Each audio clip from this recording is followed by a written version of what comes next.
My name is Alicia Elzalde, and I'm going to be doing a video over capsaicin and the Scoville scale.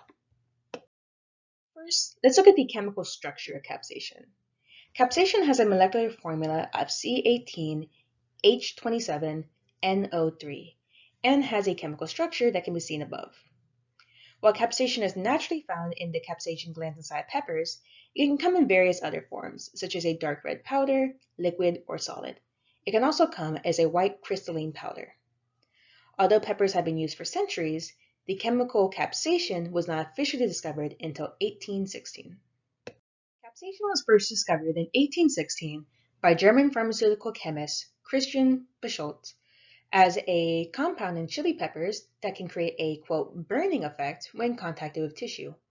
This is the reason why our mouths can feel on fire when we eat very spicy foods and why our eyes burn when we rub them afterwards.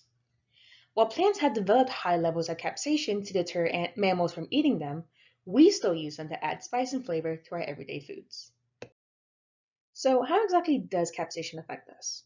Well, when we consume spicy foods, capsaicin is released and triggers our heat receptors. This basically makes our nervous system think that we're overheating and our body tries to cool ourselves down. This is usually done through sweating, tearing up the eyes, and a runny nose. It's basically our body's way of combating the heat. Now, while we can generally tell heat levels just by eating these spicy peppers and remembering, a more scientific method was developed in 1912 to accurately measure the heat of peppers. This was known as the Scoville scale. In 1912, pharmacist Wilbur Scoville invented the Scoville scale while trying to make a heat-producing ointment. The Scoville scale relies on taste, as it measures how many cups of sugar water is needed to dilute 1 cup of capsaicin extract until it no longer tastes hot. He then put this number into units called Scoville heat units. For context, if a hot sauce has 5,000 Scoville heat units, that means it'll take 5,000 cups of sugar water to dilute 1 cup of the hot sauce until it no longer tasted hot.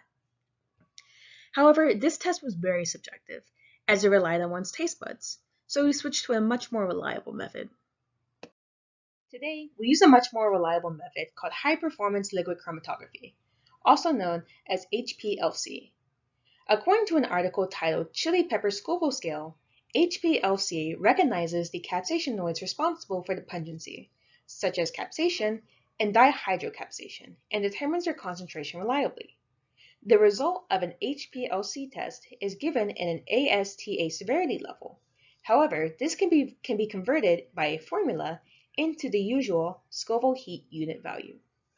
Today, we still use Scoville heat units to understand just how hot our food is and measure it on the Scoville heat scale.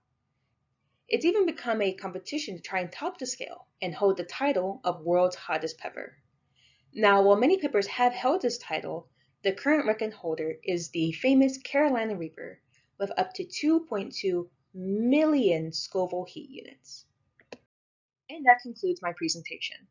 Here are my sources, and I hope you enjoyed it.